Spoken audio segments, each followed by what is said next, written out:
Salut à tous les amis, salut TV Sport, hein, bien sûr en direct, petite vidéo sympa comme ça, histoire de discuter un petit peu de ce qu'on a pu voir en tout cas d'hier, l'élimination de l'équipe de France de football à l'Euro 2024 sur le score de buts à 1.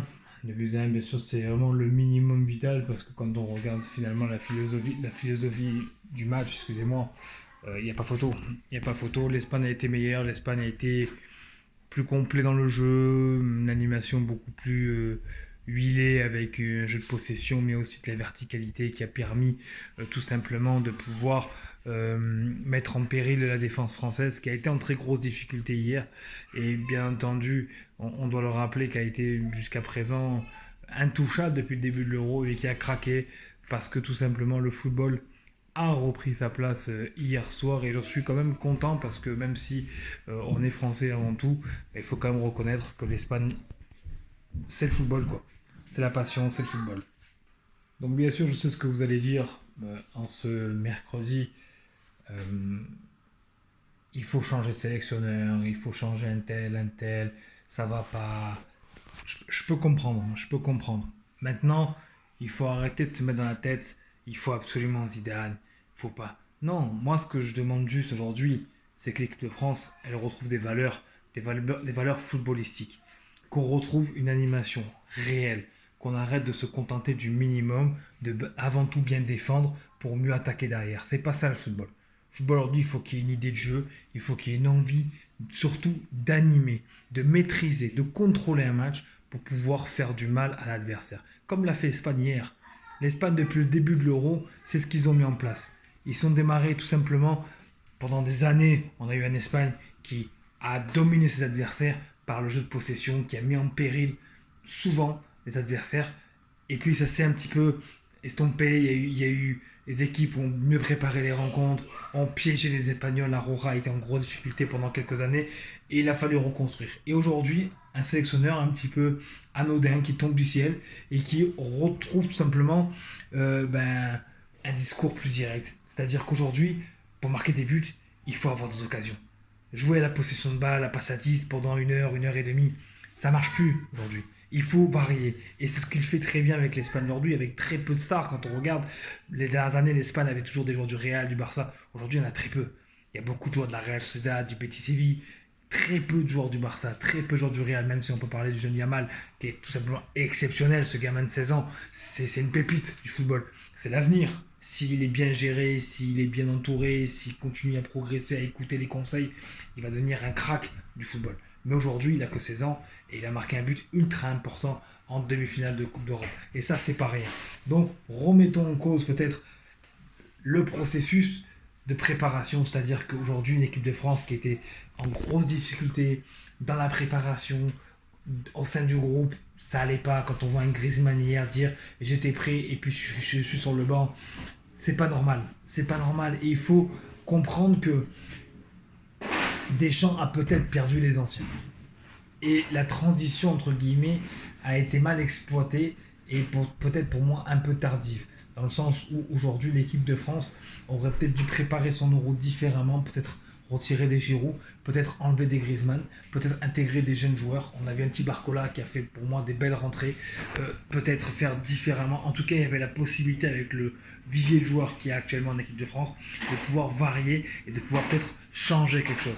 Deschamps a voulu être pragmatique, il a voulu garder ses points forts en tout cas de groupe, quand il rappelle un Kanté, quand il garde un Giroud, même s'il est remplaçant, mais c'est très bien l'importance de vouloir jouer, de vouloir être décisif. C'est un petit peu la marque de fabrique d'un joueur comme Giroud, d'un joueur comme Griezmann qui a envie d'être important dans l'effectif. On lui a, entre guillemets, pas donné le brassard à juste titre ou non, je ne sais pas. En tout cas, Mbappé ne le méritait pas forcément non plus. Mais est-ce que Griezmann, finalement, ça n'a pas été le point final d'une aventure, le refus de lui filer le brassard et de donner à Kylian Mbappé?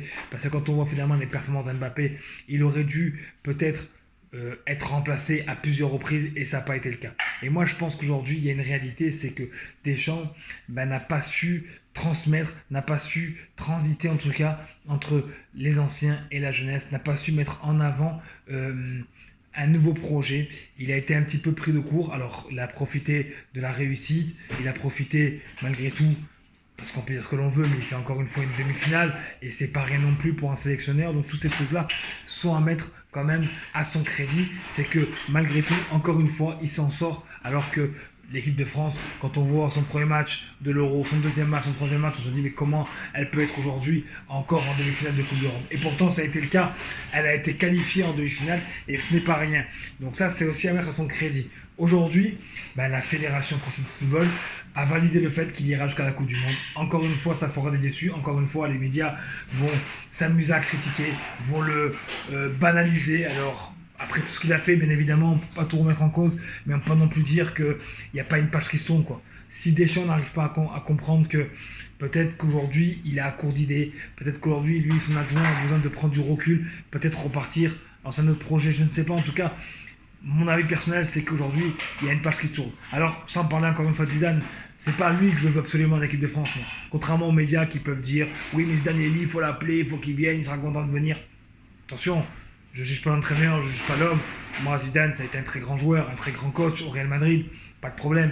Mais est-ce qu'on doit peut-être envisager un Zidane? Absolument, je ne sais pas. En tout cas, la réalité de cette histoire-là, c'est que cette équipe de France, elle a besoin de renouveau.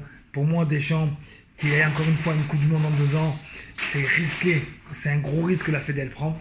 C'est un choix. En tout cas, peut-être que le fait de ne plus sélectionner, de toute façon, Giroud va arrêter puisqu'il est à la retraite et il part en MLS, mais de ne plus prendre un Griezmann par exemple, ce serait une bonne idée. Kanté, ça a été le pari des gens. Pour moi, ça n'a pas été forcément une bonne idée, même s'il a fait 2-3 bons matchs. On a senti hier qu'il était épuisé et carbonisé, et surtout face à une équipe un peu plus européenne. C'est plus compliqué à maîtriser. Aujourd'hui, il y a des joueurs comme Saliba qui ont fait un très bel Euro. Un joueur comme Koundé, même si hier il est malchanceux, il fait un bel Euro. Maignan, le gardien d'équipe de France, qui a été totalement exceptionnel. Il y a des joueurs aujourd'hui comme Pavard qu'il faut enlever. Malheureusement, c'est des anciens aujourd'hui pour l'équipe de France. Il n'a pas joué un match, mais il a marronné. Pour moi, Kamavinga n'a pas eu sa chance, par exemple. J'aurais bien vu le terrain Kamavinga, Tchouaméni, avec un peu plus haut Griezmann, si on aurait fait confiance à Griezmann, ou éventuellement tenter un nouveau coup avec peut-être une autre animation, une autre façon de démarrer les matchs. En tout cas, il y avait beaucoup de choses à redire sur cette rencontre-là. On ne peut pas tout remettre en cause non plus. La solidité défensive est à mettre à crédit de Deschamps, qui a été vraiment costaud défensivement. L'équipe de France, Saliba, qui a fait un Euro remarquable, même à côté d'un Upamecano qui a été en très grosse difficulté dans son club, qui jouait plus trop et finalement il a accroché, il a joué son rôle.